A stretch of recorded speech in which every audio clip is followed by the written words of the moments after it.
I just thought I would make this video instead of typing it out because my high school 40th reunion is going to be in 2025, apparently, and there's a lot of things that happened to me during my school years that affected me through my entire life up until now.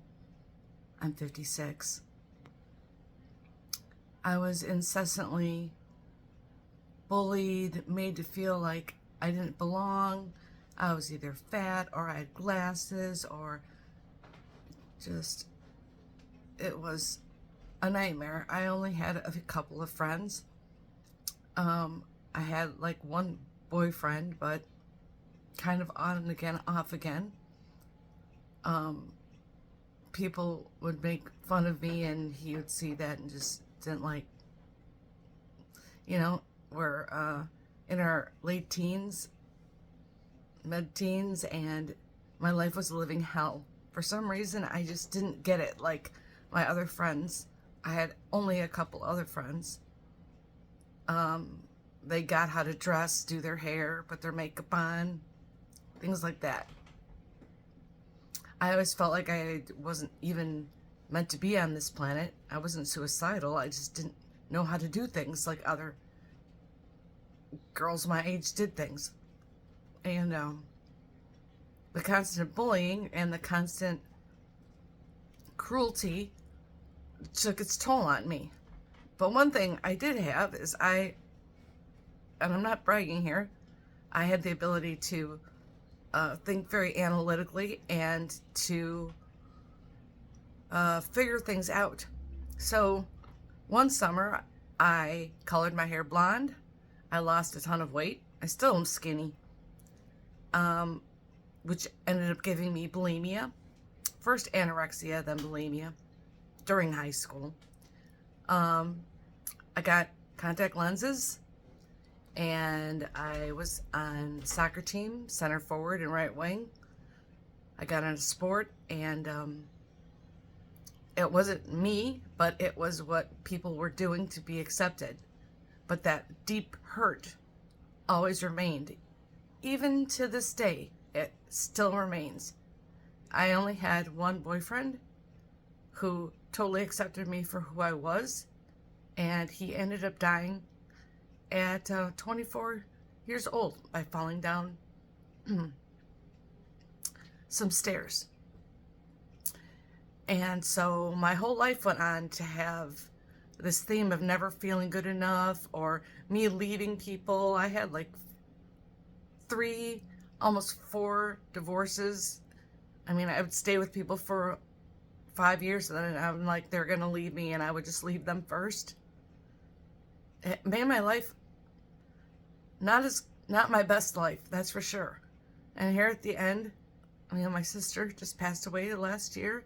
She was like one of my best friends. And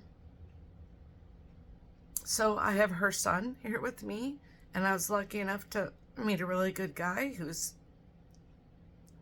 so we have our little family here. I moved to Illinois, and it's better, but it still affects me. I'm 56 and it still affects me. I remember other people who got it worse than me just getting on the bus in the subdivision by me called Lac de Coeur. It was horrible, but some of these richer kids did to the kids who didn't have as much. And what they thought is that I lived on a street called River Road, and they would call us river rats. Nice, huh? I guess it's just a kid thing. Maybe something that parents could have addressed, but I don't know. Maybe they didn't do that back then. What they didn't realize was that my parents had more, if not the same amount, probably more money than they had living in this subdivision. It was pretty pathetic. My sister got to go off to college, and I just went on to live this life of ups and downs, ups and downs, ups and downs. Married, divorced, hurting people, people hurting me. That stemmed from Donges Bay, Lakeshore, and Homestead High School. That's why my friends wanted me to go. Friends, I shouldn't say friends. My friend wanted me to go to uh, class reunion. I said I'll never, ever, ever go back to Homestead. They tortured me there.